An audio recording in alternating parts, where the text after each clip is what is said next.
Hello, we are the Geeks and Degenerates. I am Enzo. This is my forever co-host John, and today we are doing Cinderella Man, starring what's his name again?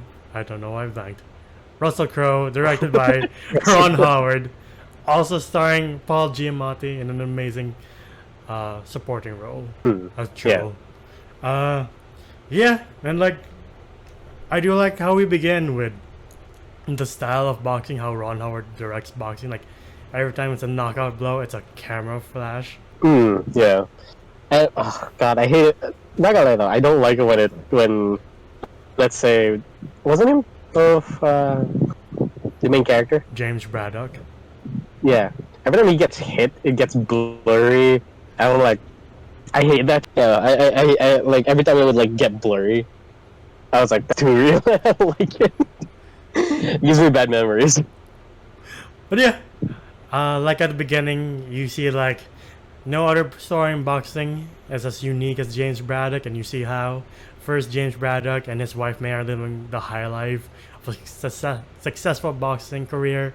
He has a nice house, he has kids, and they're all happy. And then history takes a turn for the worse for America, and the Great Depression hits.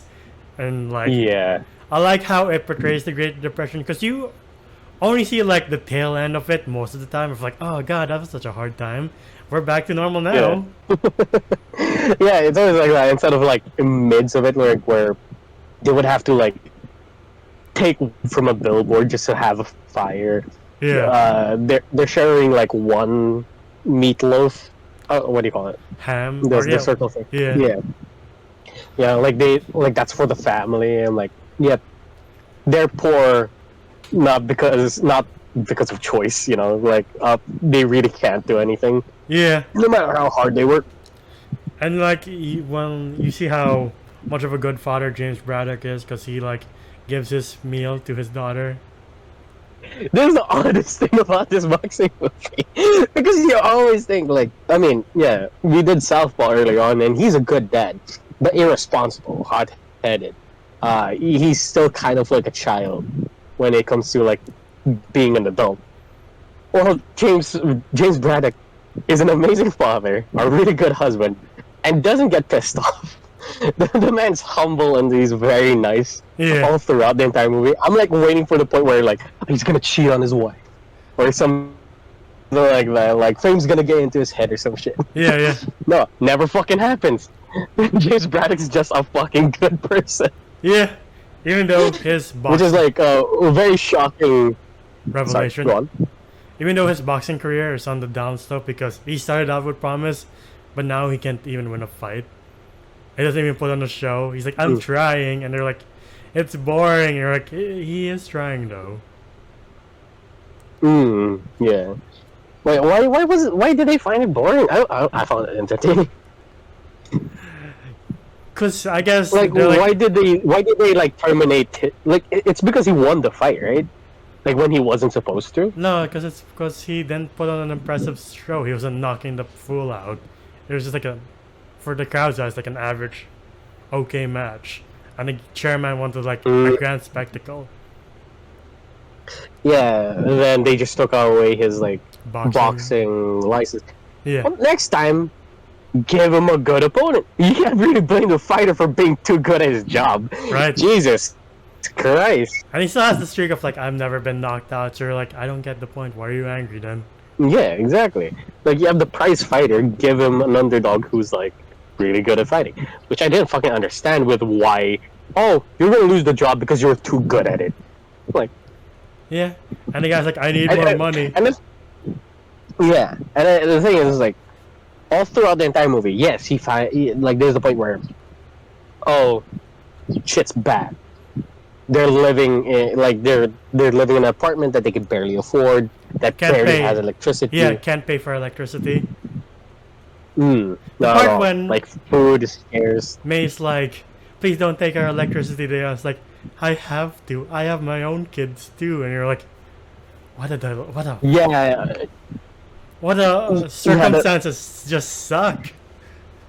Yeah, everything just sucks in 1930s America. Or I'm like, yeah.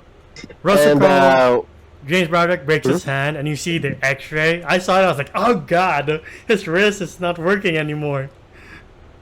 And the guy's just like chill about it. Like, I could still work. I could still, like, give my kids hugs and, take care of them. I'm like, who are you? Yeah, Joel's just like, son of a bitch. Yeah, like, why didn't you tell me? So, like, he wraps up his arm, like, a little bit more. Yeah. And I'm like, okay. And he's barely getting a job. He's barely getting by. Like, he's working with King Viserys from House of the Dragon. Yeah. Dude, homie, every fucking time he'd be like, I'm not getting paid enough. I didn't get work today. Like, that was the Great Depression where you would be picked for the day to have work. And I was like, damn, that's tough. Like, your income's not secure. Yeah. It's just like a dice roll if you would get picked or not. It's even below the minimum wage. It's like, we just have $5 for you. Or not even that. It's like, we have cents. Yeah. And the thing is, I was like, the whole time I'm just so scared. He would like go back home, upset about his work, and takes it out on his family. The man doesn't do that. Even when the son steals and he's like, come back to the butcher, and the son's just like, and then he's like, don't test me, boy, or like, please don't hit your son. Yeah. No, but then he's like, why did you steal it? It's like, oh, I'm afraid because you won't be able to feed us because we're poor. And I'm like, then he gives him a hug and promises him, you're not gonna go away. Like, because kids were being, like, taken away to other relatives or maybe foster care or maybe their grandma and grandpa's, like, house somewhere away from New York. Yeah. And he just promises his kid, like, hey, that's not gonna happen. I'm like, why are you such a good person? The point when, like, the kids are getting sick and they even can't pay for electricity, and then May sends them off to their grandparents, and Joe Braddock's like, you can't do that. I promised our boy. Sorry, not Joe. James Braddock's like, I promised our boy that I wouldn't send him off. You cannot make me break my promise. She's like, what am I supposed to do? What are we supposed to do? Yeah, because they're getting sick. Like, you can't do anything anymore when your back's up against the wall. And he storms out. This entire fucking movie has been foreshadowing husbands, fathers leaving their significant other or their family because they couldn't take care of them. When James Braddock storms out, I'm like, no. But it is still a heartbreaking scene because he goes from like his place. From New Jersey to New York to go to his old work and beg for money. And ask he for had help. to put down his pride to go to his rich friends and ask for money. Because no matter how much of a great boxer you are, though, one of the most hardest things in life is asking for help, and you're like, yeah. But the thing is, the man was like putting his family first to the point where he's like, I don't care about pride. I'm willing to do anything for my family, even if it means like throwing my pride out of the window. And he does it, and that was heartbreaking for me. Where all of his friends were willing to give him, enough to get the power back, to get his kids back. But also, this movie did me dirty because they made me think this man was about to quit on his family. And then when he gets to Joel, it's like, Joel, I'm so sorry. And Joel's like, why the hell are you apologizing for? He gives him enough to restore electricity. He's like, Joel's a good person too. Why? Yeah. And later down, like, like, you know how bad it was when the neighborhood kids had to share a birthday? Yeah. Where they were like, I miss it when we had our own cake. I'm like, damn. Yeah.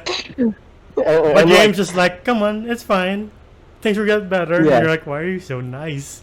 Optimistic he's too. like, yeah, I get you, buddy, and kisses his son on the head. I'm like, man. James, we don't deserve a James Braddock. Yeah, even his coworker, King Viserys, is like, fuck this noise. We should have our Yeah. own cake. And he tries to stop him from like doing something he would regret. But even he's Yeah, like, like hitting his wife. yeah.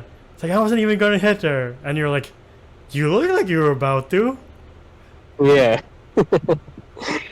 We will never know. But anyway, He does catch a break Yeah. because Joel's like, I got you a fight. A one night thing. It's like, it's just like a stepping stone. Like, if you beat this guy, you get paid this much. He's like, alright. And you're like, $250. That's not a lot now, but back in the day, World War II money, that shit's a lot of cash.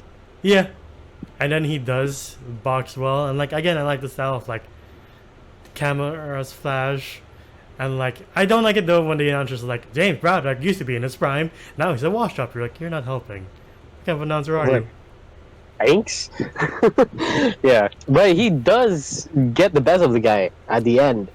Like, we don't get much of training scenes. We just see him go from one fight to the other. Yeah, I mean, James does show up to that fight on an empty stomach. You're like, Jesus Christ. Yeah, he like shows up with an empty stomach. He just gets like hash browns just as a meal. I was like, and the man doesn't complain. Like he's not like, I'm hungry, I can't fight like this. No, he's like, I'm willing to fight. And you hear stomach growling. I'm like, can you? Joel's like, what the hell is that? Yeah, and he's like gives him food before the fight, and it's like what kind of fighter he would have been if he had like a full on like steak dinner. Yeah. You know, like man. Still though, he didn't complain. The man did his job. Man got like secondhand shoes and like a bathrobe as a coat. Did not complain one bit. Even when he's talking to that journalist who like wrote bad stuff about him, it's like, hey, what's up? You're like, why are you so nice to everybody? Yeah, no, not at all. Like his temper doesn't like go skyrocketing and like punch the guy. No, he's like, hey, they could say whatever they want about me. I'm still gonna fight. I'm like, damn. No, Joel does show him the opponent the guy would have fought, Max Bear, and you're like, Jesus Christ! Like his opponent's leaning against the rope, just comes up and just decks him as hard as possible. Like, how does that knock that guy out? Yep. I'm like, and then we find out that this guy actually killed 2 fighters. Yeah. Already. For that, Joel does get them like, oh, they're willing to reinstate you, but May's like is angry of like, can you not put our husband at risk? He's already providing so much for our family, and you want to risk him? Goes to his apartment, and then he's trying not to show her how little he has, and he's like, well, you might as well come in, and then you think Joel's like well off. He's like, oh, he's rich. He's rich for the Great Depression, and then you see his apartment. He has barely anything. He's like, I sold the last of our furniture to train James, and you're like, oh god. Oh he banked on James Braddock. I was like, man, that's a good friend. Man put everything down on the line because he trusted this man to win the fight. And I'm like, yeah. And then he fights one guy, and then it transitions, which confused me for a bit, because when it transitions, I'm like, I thought his opponent was African American. Yeah, Because it turns around to a white guy. I was like, what the hell? It was a good transition, though. It's cool, though, because the guy knocks out his mouth guard. James is like Right. picturing his family, like, no matter how hard I get hit, it's not as bad as where we are right now. Just puts on his mouthpiece and does a smirk. You're like, holy shit. It's like, nah, I don't fucking care. Like, it's not as bad as back home. Yeah. You know, getting hit in the face isn't as bad as getting, like, going home to cold, hungry family. I'm like, the man has his priorities straight. After he wins that fight, it makes him the #1 contender for Max's title. And even the commissioner's like, before you take him on, let me show you what's gonna happen. Let me even bring my lawyer so they don't sue me for murder. Because this match might be murder. And you see Max Bear just destroy a guy, literally kill him. And you're like, Jesus Christ. Yeah, and like him like showing him a slide or like what do you call it? Projection. Yeah, footage. There, sorry, I had a brain fart. Yeah, like showing him footage of how this guy died fighting the guy he's supposed to fight next. And to James, he's like, well, to Joel, he's like, stop showing him that, you're psyching him out. While James is like, can you replay that? Yeah. And just like reads his movement. I was like, yeah, oh, that's a smart boxer. Yeah. Again, going to the point of like James is just the nicest guy. When Max is like talking shit, it's like, maybe after I kill you, I'll take your wife. And like James is just calm. Yeah, like his wife's glass of wine like pretty much spills it on Max. Yeah. And then she walks away. And Joel Like, I love it the whole time where like you would think that he's the one who's gonna blow up. Yeah. It's somebody else. Like Joel's the one who's like, you piece of shit, like I'll kill you. I was like, wait, that's his job. Yeah. Hold on. Like and like they pull him away. The wife tosses wine at Max, and she walks away. And then they're like, "Ha, you're letting your wife do the fighting for you?" And I was like, "What a gal!" But he walks away. I And was like, "Who is this?" he walks away and he's just like, I'm gonna kill this son of a bitch. Yeah. But he holds in that anger. He saves it. That's what I love. Like, you would expect somebody, as cathartic as it would be, to blow up in front of the guy who's disrespecting your loved ones. Yeah. You could just do all the talking in the ring. Which he does. Yeah, it's like I'd rather use my hands to do the talking. But his wife is worried because they already lost Mike, and she's like, I don't want our kids to grow up without a father. And you're like, she has a point. You could get killed by this guy. Yeah. And, like, it was the biggest, like, weight on everybody's shoulders that, like, this guy could kill our hero. Yeah. Like, New Jersey's hero. It wasn't just his wife, his family, and Joel looked to him now. It's the working class people. Yeah. Yeah.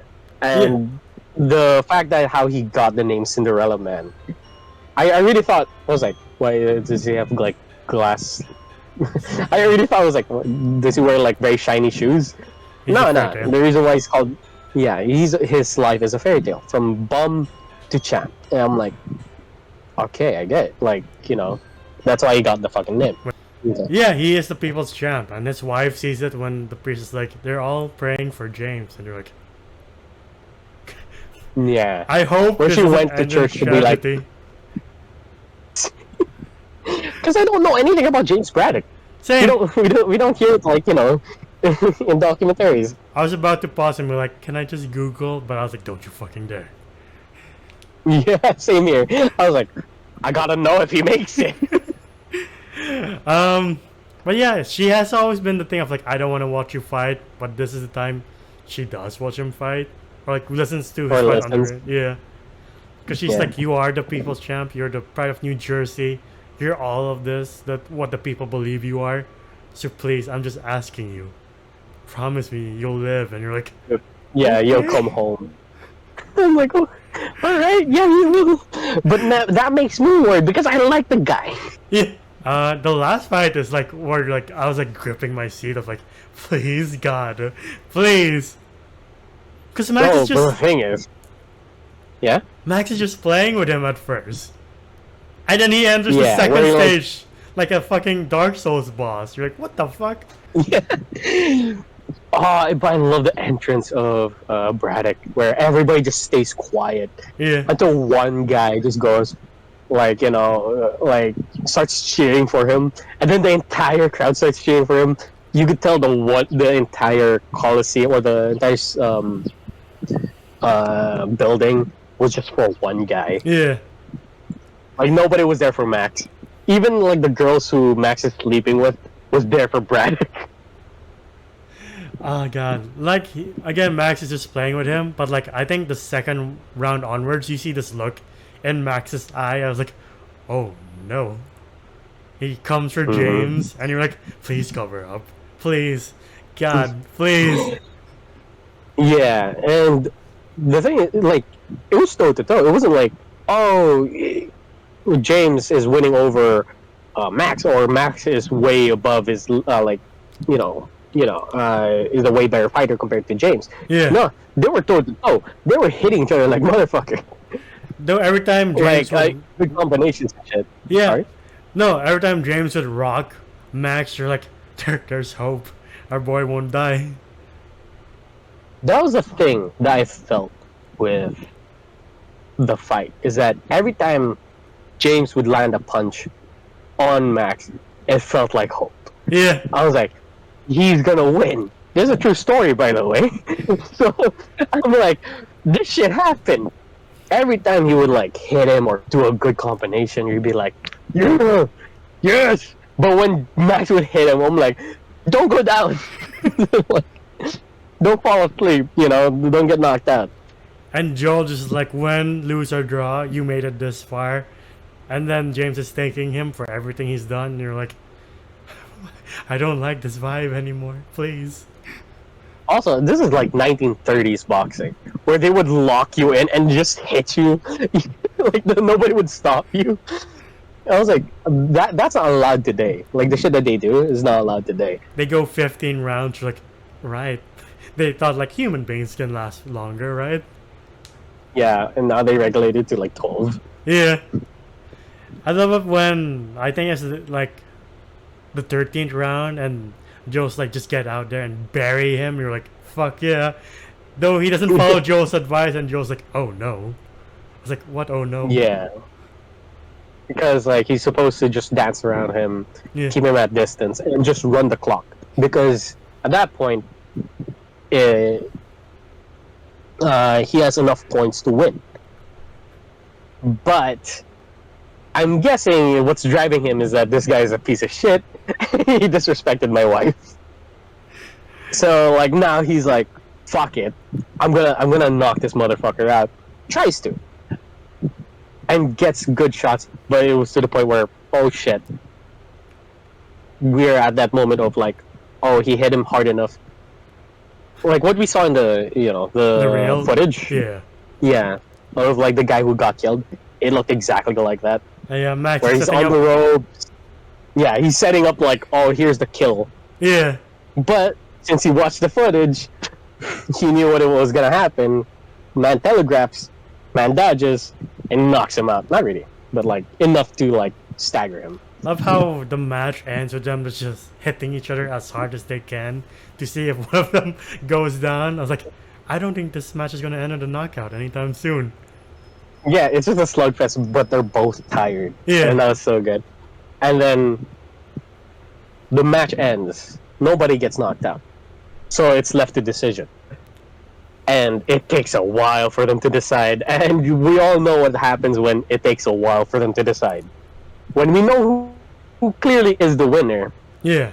but then if the judges are like, wait a minute, we gotta calculate, you know something's up. And that was the biggest fear, is like, oh, did they rig it? I love how that one journalist is like, can you tell me how you score your matches? And the guy's like, Nanya. Nanya? Not your business. And walks around and is like, fuck. Everybody knew, it's like, if they put all the points to Max, this whole place is gonna riot. Yeah. Like, if we cheat the system, this place is not gonna have any of that shit. So they're like, nope, Braddock clearly wins this one. And I was like, oh, thank God he's not dead. It's just that thank God his brain isn't detached from his skull. Oh wait, the end credits where we started seeing like all the shit that happened after James Braddock's fight, Yeah. and like we see how his like family's doing well and all of that, and then it says, oh, and he gladly served in World War II, and I was like, don't you dare fucking take him away from us right now. And then it cuts to like, oh, he made it out. Bought a house and lived the rest of him and his wife's lives together until they died. And I'm like, just like Cinderella, it's a happy ending. Yeah, it truly lives up to the name. Yeah. Man. It's a good movie. It's a really great movie. Yeah. One of It Russell really Crowe's is. best. That being said, what would you rate this one? Oh God, I would say it's a 9 out of 10. Like same league as Southpaw. I would say, but it's not. It's depressing, but it's not like because the character of James Braddock alone gives me hope. You know, like the guy's so happy-go-lucky. He doesn't get bothered by anything, and doesn't like to bother anybody about it. Like sure, it doesn't give that much character depth, but here it does it so well that it does give him depth. Where he's very kind, humble, but he lets it all out in the ring, Yeah. and I love that shit. Because you don't need to make a guy an asshole to make the story interesting, you know. Yeah, definitely. This guy is this guy's the nicest fucking thing that ever came out of God's womb. I don't know. Like, this guy is so fucking nice. And again, you don't need to make him an asshole to make him interesting, and I loved it. But yeah, it was one of my favorite fucking boxing movies, so it's a 9 out of 10 for me. How about you, man? Same here. A 9 out of 10. Great character, great story overall, and like the character of James is one of the best characters in movies. Even though, yeah, he's a real person. You're like, I aspire to be like that, to be that not naive, but like happy-go-lucky and just keep up of like, you can do it. We can make it through this. Things will get better. Like kind of like Ki-Hoo Kwan's character in Everything Everywhere All at Once. He's like, it's a strategy of making my way through this world. Just be kind, be cool, just be patient, and yeah, that's it. Yeah. Yeah. And like I think for boxing biopics, the next one will be Jamie Foxx's Mike Tyson by Scorsese. That should be interesting. Oh shit. Yeah. I can't wait for that one. But yeah, that wraps up our video for Cinderella Man. What do you guys think? Please comment down below. If you want to see more of us on YouTube, please like, subscribe, and ding the bell icon to get notified of when we upload next. We're also on Spotify and TikTok. TikTok to see our best and funniest moments. Spotify to hear us on the go. Individually, you can find me at Delphus1995 on Twitter. How about you? Oh, you can find me at JomJOM_ on Instagram. It is my account. Yeah, and until the next video, we'll see you then. Bye, everybody. Ciao.